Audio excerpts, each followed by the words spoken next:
RUMI-Annecy, pour le moment, il faut dire très clairement, n'est pas retenu pour des raisons évidentes, qui sont les problèmes de difficultés. Oui, non, mais difficultés à réaliser, donc compte tenu des classements et autres.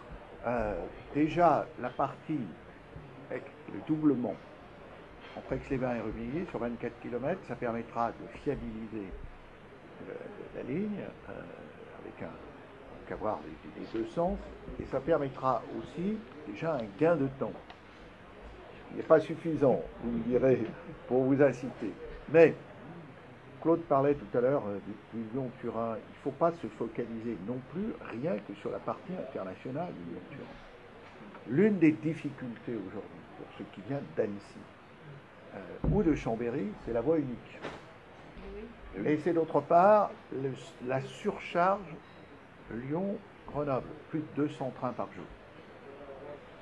Et donc on se rend bien compte que cette ligne, je parle de Lyon-Grenoble, et par conséquent Lyon-Chambéry, est une ligne aujourd'hui malade au niveau de la SNCF, où le taux de régularité c'est 76%.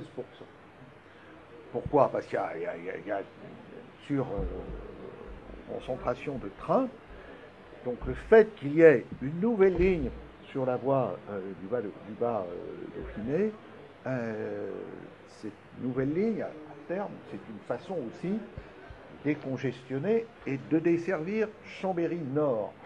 À partir de là, je rappelle que l'un des problèmes à résoudre en partie sur Annecy et Aix-les-Bains, mais entre Chambéry et Saint-André-le-Gaz, nous sommes sur une ligne à voie unique de 43 km qui monte à 800 mètres d'altitude. Dès qu'il y a un problème sur cette ligne, il n'y a plus d'alternative. Donc, le Lyon-Turin, on se focalise toujours sur le tunnel.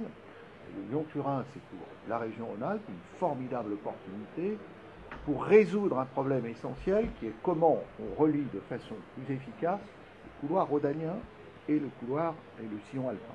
Les deux couloirs. Et là, il y a un problème que tout le monde connaît, il n'y a pas besoin d'avoir fait des grandes études de géographie, on franchit les préalpes. Donc, les préalpes ou les vallées des préalpes. Donc, c'est un travail de longue haleine qui est engagé, que disait Claude. C'est un travail qui doit contribuer à améliorer le réseau ferré. Il ne faut pas oublier aussi, moi j'ai inauguré ici la gare d'Annecy. Sur la gare d'Annemasse, il y a un gros travail qui est fait. On a quand même aussi mis le paquet sur la qualité de service aux voyageurs. Hein, et il ne faut pas l'oublier, ça aussi.